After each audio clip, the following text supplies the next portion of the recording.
we had to get our heads around shaders and the whole concept of shaders, because last generation was polygons, and this generation on the PS3, it's more about surface details, which comes from shaders.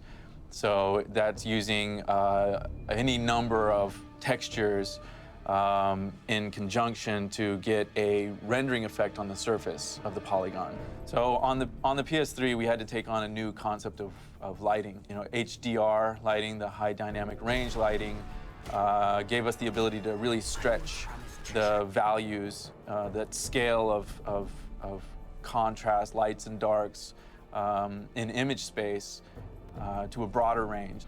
So that on the fly, as we're pulling and stretching these ranges and changing the apertures of the camera as we're moving in and out of dark areas to light areas, we're also trying to make it easy on the player's eye and make the screen still readable and playable. For that instant that you come out of the dark and you move into the light, we want that effect of like, oh, there's a lot of light out here, it's this bright sunny day, and we'll pull it back into the range. To do it on the fly, and to control it in a way that's manageable and still, it excites the visual aspects, but it doesn't interfere with the gameplay is very important to us in next-gen technology.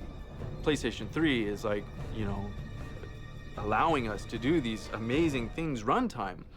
We're hitting over, I mean, easily over 30 frames a second in some complex environments that have all this wind gusting around, and it can be this nice little breeze, and we can then push through an actual gust that like churns it up a little bit and then it settles back down, and then we're actually getting a runtime shadow calculated on the background, and then the hero walks into it and he gets it too, so he gets this dappled, beautiful dappled light of these shadows and light playing across his body. And we decided to take on water, and if you're gonna do water, it has to look kick-ass. You wanna make really nice water. So it has to feel wet, it has to look like the player is interacting with it, and if you shoot the surface, you want it to react to that shot.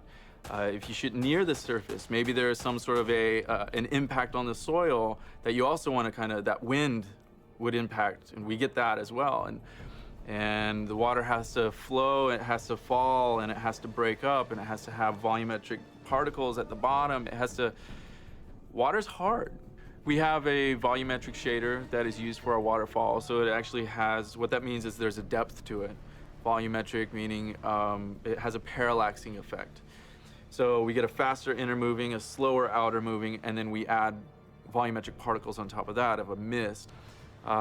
It's a pretty complex system. Without the PlayStation 3 and without Naughty Dog being crazy, I mean, we wouldn't be doing water, that's for sure, because it's crazy.